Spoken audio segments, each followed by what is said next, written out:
หมูพี่น้องหมูแบบโบเด็มันคือบานเขาเนี่ยนี่เนี่ยเป็นทางในนี้เนาะเห็ดใหญ่นี่เคยเห็ดน้อยที่สุดเขาก็ตำพี่น้องสมตำอยู่นี่เขาไปซื้อมาร์กนึงแพงขนาดเนาะ10,000 กว่าเนาะตัวเป็นเงินลาวกับมาร์กนึงประมาณ100,000 กว่า140,000พี่น้องเพราะว่ามาคุ้งอยู่นี่อาจจะบ่มีมั้ง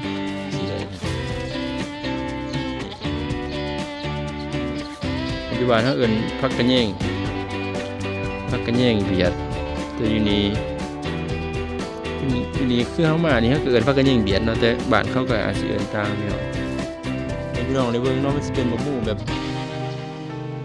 มากใหญ่ขนาดพวกเทียบกับนิ้วโป้งเนาะใหญ่หมดเนาะนิ้วโป้งหน่อยกว่าใครมันท่านใหญ่เต็มที่เลยเนาะแต่แดดแต่ดวงเราบางคนดวงดีก็ถือหน้าจางดีบางคนบ่ดีเนี่ยก็ถืออันนี้เนาะ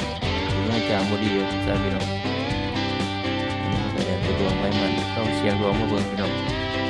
บางคนมากก็จากเมื่อเลยเบียกนักเนี่ยบางคนถือเบียกดีก็จะอยู่โตเนาะ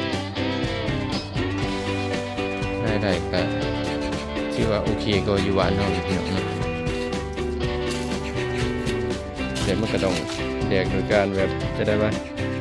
ไกลจากบ้านเนาะไกลจากพ่อจากแม่ยังก็มาสู่เอาพี่น้องเลยหา8 เดือนเนาะบรดบนานเนาะพี่น้อง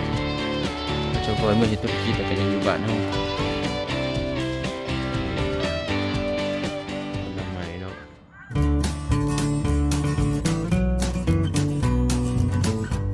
สวัสดีเนาะพี่น้องเนาะวันนี้มาพบกับ2 บาทหน้าเส้นแนวคือเก่าพี่น้องช่วงนี้เฮาบ่ค่อยได้ลงคลิปปานใดพี่น้องเพราะว่าช่วงนี้ก็ติดเบียกติดงานเนาะทางงานนี่ก็คือเบิ่งชวนอีกทางบ้านเนาะทายพี่น้องได้เบิ่งเนาะมื้อนี้ย่านพี่น้องลืมกันบ่ค่อยลงคลิปพี่น้องเพราะว่าเฮ็ดเบียกแน่ยังแน่หลายอย่างเนาะ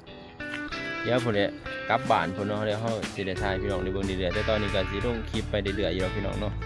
แต่ก็สิบ่ได้ลงแบบคือช่วงอยู่บ้านเนาะอยู่บ้านประมาณคลิปหนึ่งก็สิลงอยู่ประมาณ 2-3 คลิปหรือว่า 4-5 คลิปแต่ช่วงนี้คือว่าได้พี่น้องมามันก็เฮ็ดเบียร์เฮ็ดงานยังหลายอย่างพี่น้องเข้ามานี่ก็เข้ามาเกาหลีก็มา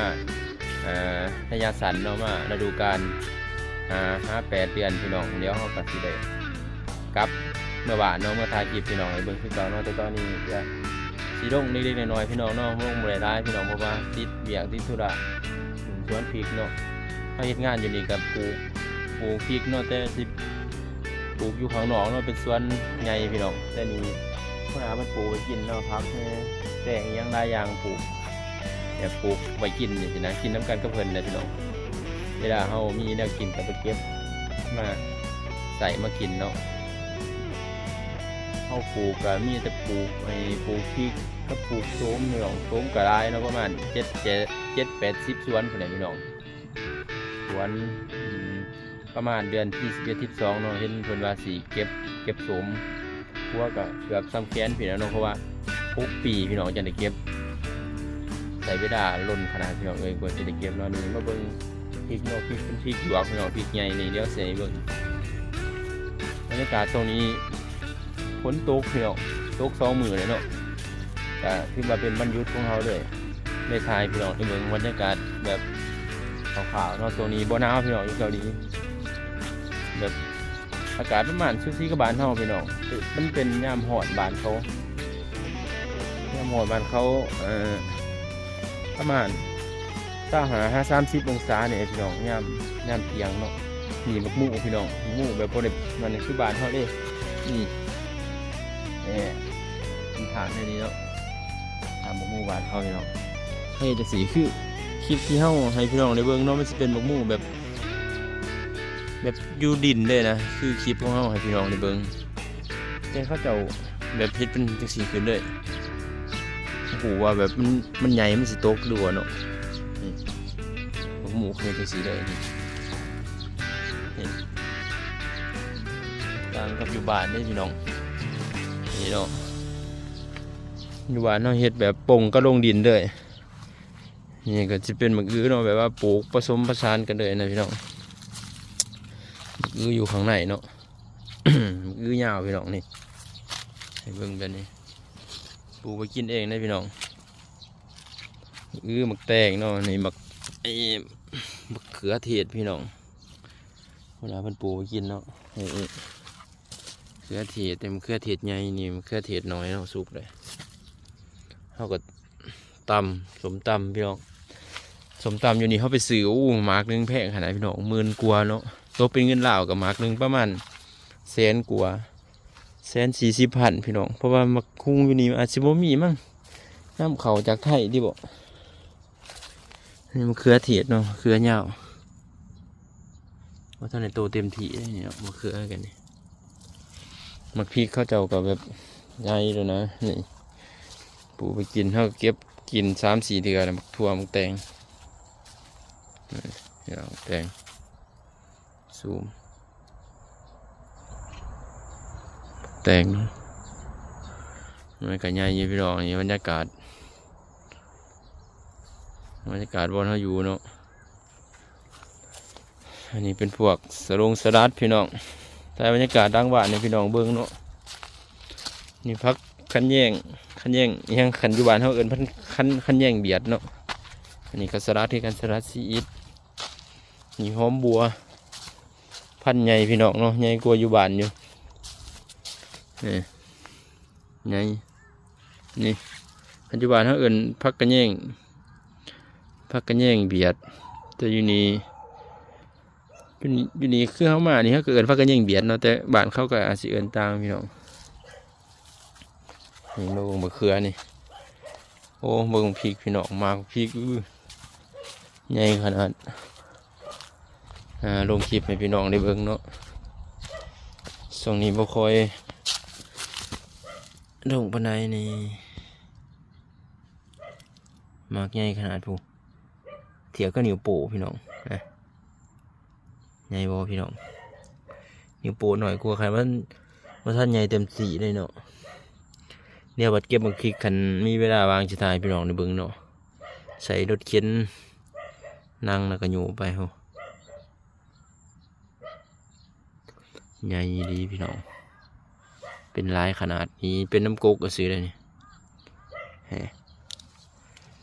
ให้พ่อปู่ไปกินเนาะประมาณนี้พี่น้องนี่จะตัวน้องพีเกิดบรรยากาศช่วงนี้ภูเขาพี่น้องส่วนนั้นอยู่ทางนี้มีแต่แบบเป็นภูเขาเนาะส่วนใดแบบประมาณทงเพียงประมาณ30%ภูเขาประมาณ70%พี่น้องสวนหลังหวานเขาเนาะบางทีเขาก็ใส่งูน้ำเดียบนี่เนาะที่เขาเห็นในหลายคลิปฝากพี่น้องเป็นกำลังใจด้วยพี่น้องเนาะถึงสิบ่ได้คอยลงคลิปก็เป็นกำลังใจให้ส่องเฮาเนี่ยพี่น้องเขาก็สิบ่ได้ถ่ายแบบเรื่อยๆแล้วเนาะเพราะว่าค่าเบียร์ค่างานพี่น้อง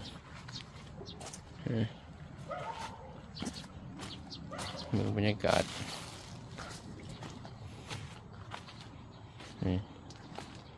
อันนี้เขาปลูกมากินเนาะเขามาเฮ็ดเบียกอยู่นี่รักๆกันแม่นสมกับปลูกพริกพี่น้องสมปลูกกันยากๆในตอนแดกๆเนาะเพราะว่าเขาเฮ็ดดังขายังมุงดังขายังให้สมพี่น้องเดือนนั้นไปเขาก็มีแต่ดกหญ้าแล้วก็ปิดดอกเนาะปิดดอกที่มันสิแบบดูดสารอาหารยังสิได้บ่แล้วก็ฉีดยาพริกเขาก็มีแต่ปลูกแล้วก็แต่งกิ่งแต่งงามันเนาะเพราะว่างามันเกิดตามต้นได้หลายเขาจะสิบ่เอาเนาะคือจังสีเลยพี่น้องนี่กงสิมันเกิดจะนี่เด็ดถิ่มเบิดเขาสิปลาไว้แต่อยู่ถึงตัวนี้มักพริกหน่อยเนาะแต่เผ็ดตัวนั้นพริกใหญ่แต่บ่เผ็ดมากไหมบรรยากาศเขาก็จะอยู่ประมาณนี้เนาะนี่ห้องเก็บของเขาจะเข้าไปอยู่ทางในพี่น้องพี่น้องได้เบิ่งบรรยากาศประมาณแบบนี้เนาะเป็นจะได้กระพาเป็นกำลังใจได้พี่น้องเนาะสำหรับไพซิมาสอบถามเฮาก็ได้ได้พี่น้องบอกมาในบริษัทยังเนาะก็หลายบริษัทเลยพี่น้องเขาเจ้าสัมภาษณ์มากอะมาพี่น้องมาก็แล้วแต่ดวงเนาะบางคนดวงดีก็ถือนายจ้างดีบางคนบ่ดีแน่ก็ถือ อันนี้เนาะถึงหน้าจางบดีว่าซะพี่น้องอันนี้มันก็แล้วแต่ดวงไฟมันลองเสียงดวงมาเบิ่งพี่น้องบางคนมากกับจากเมื่อเลยถือเบียกนักเนี่ยบางคนถือเบียกดีก็จะอยู่โตเนาะได้ก็ชื่อว่าโอเคก็อยู่บ้านเฮาอยู่พี่น้องเนาะแต่มันก็ต้องแดกโดยการแบบจะได้ว่าไกลจากบ้านเนาะไกลจากพ่อจากแม่ยังก็มาสู่เอาพี่น้องเลยหา8 เดือนเนาะบรนบนานเนาะพี่น้องถ้าเจ้าคอยเมื่อเห็นธุรกิจก็ยังอยู่บ้านเฮานี่คนทำไมเนาะไปพี่น้องคลิปหน้าพอกันไหมเนาะมาทายพี่น้องในเบิ่งข่าวๆ